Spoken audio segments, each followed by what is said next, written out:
getting ready for our first big Earth Talk of the day. Come on, you got about a minute. Get on over here. Join us. It's getting warm.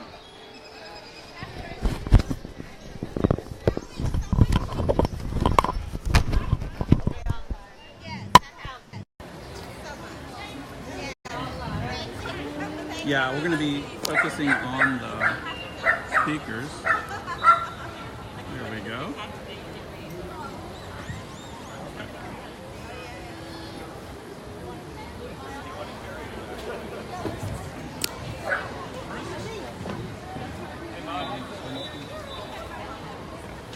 So it's really super far, right? So I'm just going to go ahead and see people's faces there.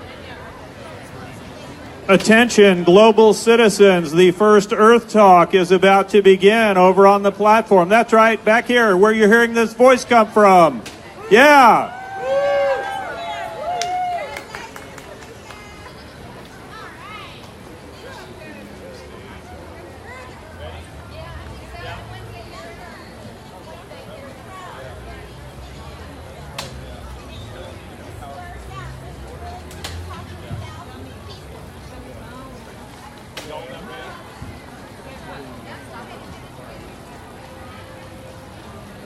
Happy Earth Day, everybody.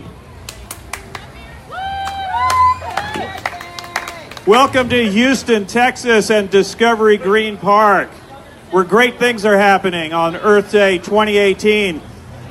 I'm your Master of Ceremonies, Dwayne Bradley from KPFT Pacifica Radio, FM 90.1. Thanks for tuning in. Thanks for supporting.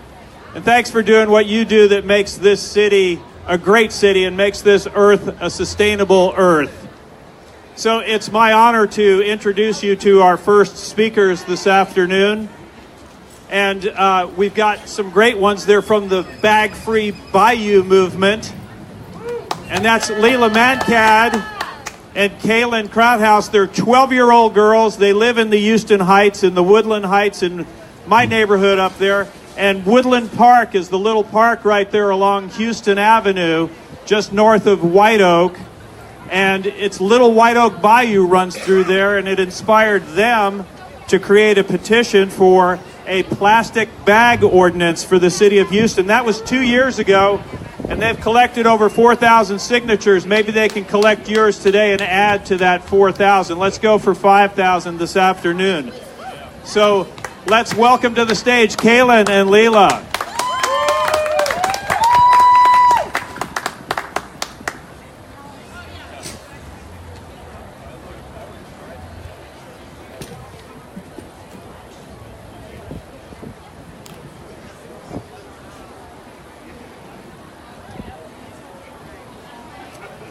Hi.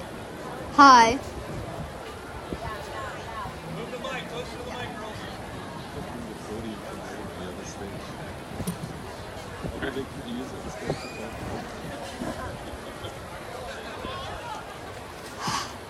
Hi, my name is Leila Mankad. And I'm Kaylin Krauthouse.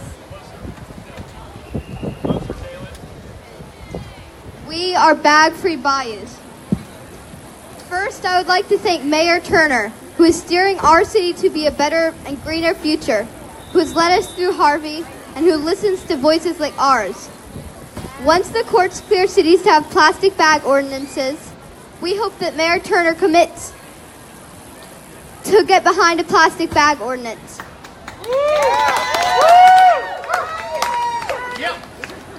Thank you, Citizens Environmental Coalition. Thank you for bringing us together with all these people who care about the environment. Can we get a big thank you for CEC? Thanks also to Discovery Green. When this park opened, we were 2 years old and we were some of the first toddlers to pounce and splash in the dancing water and roll in the green hill. Look at what Discovery Green has become, from a vacant, dirty lot to a thriving, beautiful park. It took visionaries to believe this could be a fantastic park. Can you imagine that kind of a future for all of our bayous? We are students at Hogg Middle School. How many of you went to HISD like us? When we were 4th graders at Travis Elementary, a public school, we had a teacher who taught us that we could change the world. Her name is Stephanie Caraway, and she's right here. Can you give our teacher a big hand? How many other teachers are out there? Thank you for all you do. You deserve a raise, but that's a different speech. Thank you for the opportunity for us to tell our story. I heard about a kid who made his own organization to plant trees. I heard of kids who convinced food trucks not to sell shark fins. We wanted to join in and make a lasting impact on the world too. We had spent a lot of time reading science magazines and thinking about the natural environment. Jane Goodall and Rachel Carson have been my heroes since I was 8. Then, in 4th grade, Miss Caraway taught us how important it is for a classroom to be a community. For example, as a class, we stomped the styrofoam by washing all the styrofoam used in one day in our cafeteria and stringing it into a large-scale public sculpture that hung in the school's front foyer. But she also encouraged us to use our community to branch out into individual projects and think about how to change the world. Around that time, I had a birthday party at Woodland Park in Little White Oak Bayou, just upstream from here. It's one of the oldest parks in Houston. We love to climb in the trees, splash in the water, and make forts out of sticks and leaves. We were frustrated that our park was covered by mountains of plastic and styrofoam and single-use water bottles washed up by the recent storms.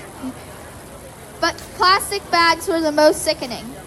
They were strewn in the trees and packed in the ground like layers of the earth, making the ground spongy like a mattress.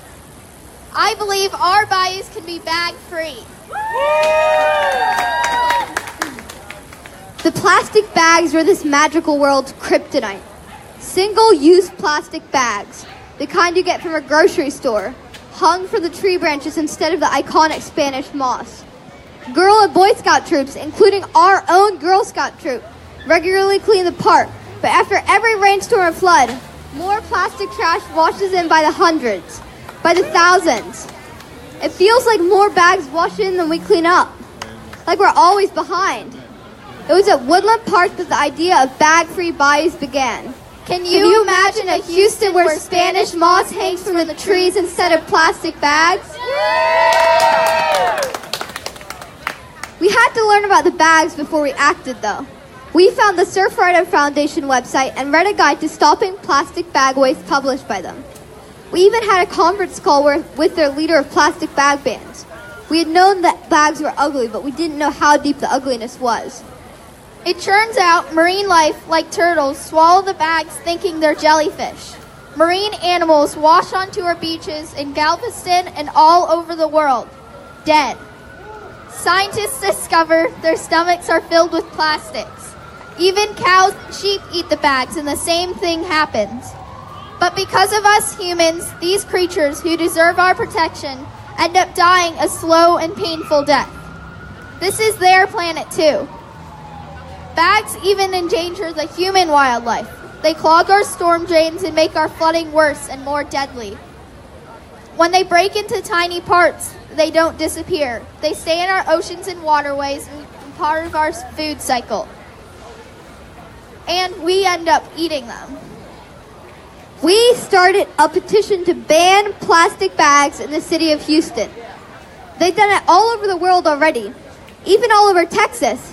Not just in Laredo and Austin, but in tiny ranching communities like Kermit, Texas. It didn't seem like a great challenge to put Houston next in line. We put the petition up one night, and the next morning it had 800 signatures, just like that. Then, 2 local news stations contacted our school, asking us to speak. We spent the whole morning rehearsing what to say so we could articulate our vision. As the news stations reached out, so did people who believed in the cause. Our 800 signatures grew to 1,500, to 2,000, and now it's around 4,000.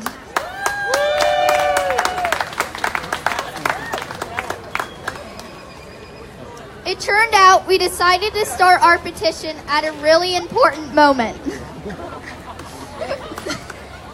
Several people contacted us to let us know that there's a bill in Texas legislature trying to make it so that cities cannot ban single-use plastic bags. We discovered then that many of the largest plastic bag manufacturers in the United States are just miles away from where we live. Suddenly, what seemed like a straightforward campaign got complicated. An environmental group called Texas Campaign for the Environment offered to help. They asked if we could come to Austin to lobby against the ban on bag bans. We put on our suits and we went to the Capitol to change the world. On our first lobbying trip, we went from office to office of representatives and senators explaining why we believed it was important to allow cities to make their own rules about how to regulate plastic bags. On our second lobbying trip, we testified at a committee hearing at the Capitol and gave a press conference too. Every time we went to Austin, we had to wake up at 5:30 a.m. and be back at around dinner time so we could get to school the next day. We were exhausted yet exhilarated because we felt like we were being heard. People kept contacting us with ideas to help. One woman was so enthusiastic and full of ideas that frankly, we weren't sure if she was crazy or inspired. But one of her ideas was to make reusable bags. She sent a tutorial on how to make bags from old t-shirts. We quickly discovered that although t-shirt bags look cool online, lots of things fall out from the bottom of the bags. We chalked the t-shirt bags up to a lesson learned. We did still like the idea of making reusable bags by upcycling materials that have already been used for something else into something more beautiful. After trying to sew a few bags on our own and failing, we realized we would need some help. We did some more research and discovered an organization called the Community Cloth. They work to give income to refugee women through sewing, knitting, and weaving projects. We contacted them and asked if they would like to partner with us to make bags with upcycled materials, and they said they would. Finally, we applied for a $1,000 seed grant for the Pollination Project, which grants money to young people with visions like ours, and we got it. We discovered then that the work was just beginning. We had to scout out materials that could be upcycled. We went to the City of Houston Reuse Warehouse and picked up old banners used for the Bayou City Arts Festival and asked our friends to donate jeans. The downtown district donated some of the poetry banners that hang in downtown Houston. A lot of power washing commenced to get the grime of a hurricane and evening traffic off them. It was a lot of fun, but very wet. Next, we had to plan and design the bags. We met with Kayla, whose job is to coordinate the work with the refugees at Community Cloth. We felt excited because we finally got to design something purposeful. A few weeks later, after we sent the materials to Kayla, we got our first prototypes back. Whenever we show them to people, we are thrilled because they want one right away. Katra, an Afghan refugee who works on our project, is not just a gifted seamstress, but she has an amazing eye for color and design. Our vision was finally coming to life. It hadn't seemed possible, really, until we saw the bags. We are really starting a local business that helps our environment. Last week, we finally got to meet Katra. She invited us to her house so we could see where the bags were made, and so we could meet her. Her house was full of giant Persian rugs. There was a whole meal laid out for us. It was golden raisins and beautiful green tea and a whole tray of sweets from Iran. There were almonds that were still in the shell and dates. Kaylin ate 14 sweets, it was so good, and I cleaned up on the nuts and dates. Katra herself was so friendly and talkative. She told us she had grown up in Afghanistan, where her mom was a seamstress. Katra had taught herself to sew secretly, watching her mother. Her mother had wanted her to go to school and not be a seamstress. But Katra loved sewing, and as she moved from country to country as a displaced person, her sewing came in handy for providing for her 4 kids. Now she sends herself to Houston Community College with the money she makes working at Community Cloth. We're so thankful to Kothra for remaking something discarded into something beautiful. By the way, Community Cloth has a table there. They're right over there, and you can stop by. With the money we make from selling the bags, we'll be able to pay Kothra for another batch, and we'll be able to keep plastic, the old banners and single-use bags, from the landfill. Why do we even make single-use plastic bags? We have so much existing material and manpower to make stronger, longer-lasting bags. Are you going to refuse plastic bags when they're offered to you? Why don't we all learn to refuse plastic bags whenever people try and give them to us? Even if you leave your reusable bags at home or in the car, you could just load up your groceries into your trunk. And we found that helps you start remembering. Are you going to refuse? Are you going to bring reusable bags to the grocery store? Why not be the change that won't take plastic water bottles, straws, or styrofoam takeout whenever they're offered to you? It feels weird at first, but when you explain to people why you're making that choice, and that you go to businesses that use recyclable materials, your choices start to change other people's choices. Little changes and big changes make a huge difference. This story started with the idea, a Bayou, and an online petition. We haven't gotten bags banned in Houston yet. It's going to be a long journey. But our project has bloomed into a world that's introduced us to senators and mayors, reporters and kids from all over the state. We've met dreamers from the other side of the planet. Our lives are bigger now, and so is our desire to do more. Kids have an important place in the world. Are we going to make Houston a place free of unnecessary plastic and styrofoam trash, where we can swim in, where we can swim in our bayous? Kids are the future. Think about what you are passionate about, or something you want to change in the world.